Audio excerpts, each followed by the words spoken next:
रामायण युद्ध में हनुमान। रामायण के सुंदर कांड में हनुमान जी के साहस और देवाधीन कर्म का वर्णन किया गया है। हनुमान जी की भेंट राम जी से उनके वनवास के समय तब हुई जब राम जी अपने भ्राता लक्ष्मण के साथ अपनी पत्नी सीता की खोज कर रहे थे। सीता माता को लंकापति रावण छल से हरण करके ले गया था। सीता जी को खोजते हुए दोनों भ्राता ऋषिमुख पर्वत के समीप पहुंच गए, जहां सुग्रीव अपने अनुयायियों के साथ अपने ज्येष्ठ भ्राता बाली से छिपकर रहते थे।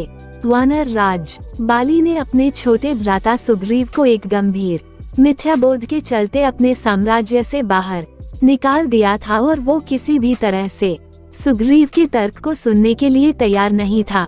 साथ ही बाली ने सुग्रीव की पत्नी को भी अपने पास बलपूर्वक रखा हुआ था। राम और लक्ष्मण को आता देख सुग्रीव ने हनुमान को उनका परिचय जानने के लिए भेजा। हनुमान एक ब्राह्मण के वेश में उनके समीप गए। हनुमान के मुख से प्रथम शब्द सुनते ही श्री राम ने लक्ष्मण से कहा कि कोई भी बिना वेद पुराण को जाने ऐसा नहीं बोल सकता जैसा इस ब्राह्मण ने बोला। राम जी को उस ब्राह्मण के मुख, नेत्र, माथा, भौं या अन्य किसी भी शारीरिक संरचना से कुछ भी मिथ्या प्रतीत नहीं हुआ। राम जी ने लक्ष्मण से कहा कि इस ब्राह्मण के मंत्रमुग्ध उच्चारण को सुनके तो शत्रु भी अस्त्र त्याग देगा। उन्होंने ब्राह्मण की ओर प्रशंसा करते हुए कहा कि वो नरेश राजा निसंकोच ही सल होगा जिसके पास ऐसा गुप्तचर होगा।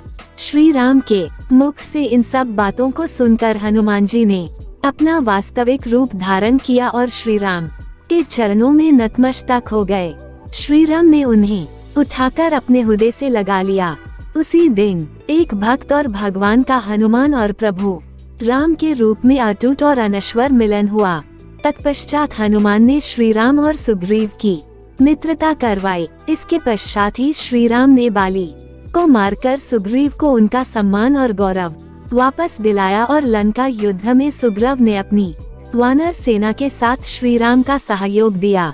सीता माता की खोज में वानरों का एक दल दक्षिण तट पे पहुंच गया, मगर इतने विशाल सागर को लांघने का साहस किसी में भी नहीं था। स्वयं हनुमान भी बहुत चिंतित थे कि कैसे इस समस्या का समाधान निकाला जाए। उसी समय जामवंत और बाकी अन्य वानरों ने हनुमान को उनकी अद्भुत शक्तियों का स्मरण कराया। अपनी शक्तियों का स्मरण होते ही हनुमान ने अपना रूप विस्तार किया और पवन वेग से सागर को उड़ के पार करने लगे। रास्ते में उन्हें एक पर्वत मिला और उसने हनुमान से कहा कि उनके पिता का उसके ऊपर ऋण है। साथ ही उस पर्वत ने हनुमान से थोड़ा विश्राम करने का भी आग्रह किया, मगर हनुमान ने किंचित मात्र भी समय व्यर्थ न करते हुए पर्वतराज को धन्यवाद किया और आगे बढ़ चले। आगे चलकर उन्हें एक राक्षसी मिली जिसने कि उन्हें अपने मुख में घुसने की चुनौती दी। परिणाम स्वरूप हनुमान ने उस राक्षसी की चुनौती को स्वीकार किया और बड़ी ही चतुराई से अति लघु रूप धारण करके राक्षसी के मुख में प्रवेश करके बाहर आ गए। अंत में उस राक्षसी ने संकोच पूर्वक ये स्वीकार किया कि वो उनकी बुद्धिमत्ता की परीक्षा ले रही थी। आखिरकार हनुमान सागर पार करके लंका पहुँचे और लंका की शोभा और सुंदरता को देखकर आश्चर्यचकित रह गए और उनके मन में इस बात का डर भी हुआ कि यदि रावण नहीं माना तो इतनी सुंदर लंका का सर्वनाश हो जाएगा। तत्पश्चात हनुमान ने अशोक वाटिका में सीता जी को देखा और उनको अपना परिचय बताया। साथ ही उन्होंने माता सीता को सांत्वना दी और साथ ही वापस प्रभु श्री राम के पास साथ चलने का आग्रह भी किया, मगर माता सीता ने ये कहकर अस्वीकार कर दिया कि ऐसा होने पर श्री राम के पुरुषार्थों को ठेस पहुंचेगी। हनुमान ने माता सीता को प्रभु श्री राम के संदेश का ऐसे वर्णन किया जैसे कोई महान ज्ञानी लोगों को ईश्वर की महानता के बारे में बताता है। माता सीता से मिलने के पश्चात हनुमान प्रतिशोध लेने के लिए लंका को तहस नहस करने लगे। उनको बंदी बनाने के लिए रावण पुत्र मेघनाद इंद्रजीत ने ब्रह्मास्त्र का प्रयोग किया। ब्रह्मा जी का सम्मान करते हुए हनुमान ने स्वयं को ब्रह्मास्त्र के बंधन में बंधने दिया। साथ ही उन्होंने विचार किया कि इस अवसर का लाभ उठाकर वो लंका के विख्यात रावण से मिल भी लेंगे और उसकी शक्ति का अनुमान भी लगा लेंगे। इन्हीं सब बातों को सोचकर हनुमान ने स्वयं को रावण के समक्ष बंदी बनकर उपस्थित होने दिया। जब उन्हें रावण के समक्ष लाया गया तो उन्होंने रावण को प्रभु श्री राम का चेतावनी भरा संदेश सुनाया और साथ ही ये भी कहा कि यदि रावण माता सीता को आदर पूर्वक प्रभु श्री राम को लौटा देगा तो प्रभु उसे क्षमा कर देंगे। क्रोध में आकर रावण ने हनुमान को मृत्युदंड साथ देने का आदेश दिया, मगर रावण के छोटे भाई विभीषण ने ये कहकर बीच बचाव किया कि एक दूत को मारना आचार संहिता के विपरीत है। ये सुनकर रावण ने हनुमान की पूंछ में आग लगाने का आदेश दिया। जब रावण के सैनिक हनुमान की पूंछ में कपड़ा लपेट रहे थे तब हनुमान ने अपनी पूंछ को खूब लंबा कर लिया और सैनिकों को कुछ समय तक परेशान करने के पश्चात पूंछ में आग लगाने का अवसर दे दिया। पूंछ में आग लगते ही हनुमान ने बंधन मुक्त होकर लंका को जलाना शुरू कर दिया और अंत में पूंछ में लगी आग को समुद्र में बुझाकर वापस प्रभु श्री राम के पास आ गए। लंका युद्ध में जब लक्ष्मण मूर्छित हो गए थे तब हनुमान जी को ही द्रोणागिरी पर्वत पर से संजीवनी बूटी लाने भेजा गया, मगर वो बूटी को भली भांति पहचान नहीं पाए और पुनः अपने पराक्रम का परिचय देते हुए वो पूरा द्रोणागिरी पर्वत ही रणभूमि में उठा लाए और परिणाम स्वरूप लक्ष्मण के प्राण की रक्षा की। भावुक होकर श्री राम ने हनुमान को हृदय से लगा लिया और बोले कि हनुमान, तुम मुझे भ्राता भरत की भांति ही प्रिय हो। हनुमान का पंचमुखी अवतार भी रामायण युद्ध की ही एक घटना है। अहिरावण जो कि काले जादू का ज्ञाता था, उसने राम और लक्ष्मण का सोते समय हरण कर लिया और उन्हें विमोहित करके पाताल लोक में ले गया। उनकी खोज में हनुमान भी पाताल लोक पहुँच गए।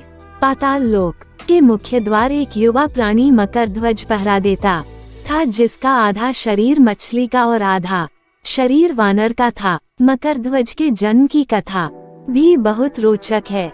यद्यपि हनुमान ब्रह्मचारी थे, मगर मकरध्वज उनका ही पुत्र था। लंका दहन के पश्चात जब हनुमान पूंछ में लगी आग को बुझाने समुद्र में गए तो उनके पसीने की बूंद समुद्र में गिर गई। उस बूंद को एक मछली ने पी लिया और वो गर्भवती हो गई।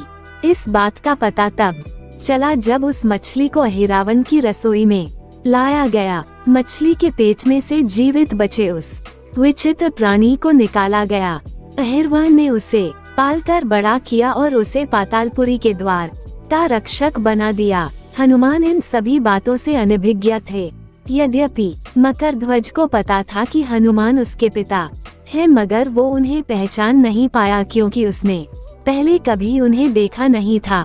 जब हनुमान ने अपना परिचय दिया तो वो जान गया कि ये मेरे पिता हैं, मगर फिर भी उसने हनुमान के साथ युद्ध करने का निश्चय किया, क्योंकि पातालपुरी के द्वार की रक्षा करना उसका प्रथम कर्तव्य था। हनुमान ने बड़ी आसानी से उसे अपने अधीन कर लिया और पातालपुरी के मुख्य द्वार पर बांध दिया। पातालपुरी में प्रवेश करने के पश्चात हनुमान ने पता लगा लिया कि अहिरावण का वध करने के लिए उन्हें 5 दीपकों को एक साथ बुझाना पड़ेगा। अतः उन्होंने पंचमुखी अवतार श्री वराह, श्री नरसिम्हा, श्री गरुण, श्री हयग्रीव और स्वयं धारण किया और एक साथ में 5 दीपकों को बुझाकर अहिरावण का अंत किया। अहिरावण का वध होने के पश्चात हनुमान ने प्रभु श्री राम के आदेशानुसार मकरध्वज को पातालपुरी का नरेश बना दिया। युद्ध समाप्त होने के साथ ही श्री राम का 14 वर्ष का वनवास भी समाप्त हो चला था। तभी श्री राम को स्मरण हुआ कि यदि वो वनवास समाप्त होने के साथ ही अयोध्या नहीं पहुँचे तो भरत अपने प्राण त्याग देंगे। साथ ही उनको इस बात का भी आभास हुआ कि उन्हें वहां वापस जाने में अंतिम दिन से थोड़ा विलंब हो जाएगा। इस बात को सोचकर श्री राम चिंतित थे, मगर हनुमान ने अयोध्या जाकर श्री राम के आने की जानकारी दी और भरत के प्राण बचाकर श्री राम को चिंता मुक्त किया। अयोध्या में राज्याभिषेक होने के बाद प्रभु श्री राम ने उन सभी को सम्मानित करने का निर्णय लिया जिन्होंने लंका युद्ध में रावण को पराजित करने में उनकी सहायता की थी। उनकी सभा में एक भव्य समारोह का आयोजन किया गया, जिसमें पूरी वानर सेना को उपहार देकर सम्मानित किया गया। हनुमान को भी उपहार लेने के लिए बुलाया गया। हनुमान मंच पर गए, मगर उन्हें उपहार की कोई जिज्ञासा नहीं थी। हनुमान को ऊपर आता देखकर भावना से अभिप्लुत श्री राम ने उन्हें गले लगा लिया और कहा कि हनुमान ने अपनी निश्चल सेवा और पराक्रम से जो योगदान दिया है, उसके बदले में ऐसा कोई उपहार नहीं है जो उनको दिया जा सके। मंगर अनुराग स्वरूप माता सीता ने अपना एक मोतियों का हार उन्हें भेंट किया। उपहार लेने के उपरांत हनुमान माला के एक एक मोती को तोड़कर देखने लगे। ये देखकर सभा में उपस्थित सदस्यों ने उनसे इसका कारण पूछा, तो हनुमान ने कहा कि वो ये देख रहे हैं मोतियों के अंदर उनके प्रभु श्री राम और माता सीता हैं कि नहीं, क्योंकि यदि वो इनमें नहीं है तो इस हार का उनके लिए कोई मूल्य नहीं है। ये सुनकर कुछ लोगों ने कहा कि हनुमान के मन में प्रभु श्री राम और माता सीता के लिए उतना प्रेम नहीं है जितना कि उन्हें लगता है। इतना सुनते ही हनुमान ने अपनी छाती चीर के लोगों को दिखाई और सभी ये देखकर स्तब्ध रह गए कि वास्तव में उनके हृदय में प्रभु श्री राम और माता सीता की छवि विद्यमान थी।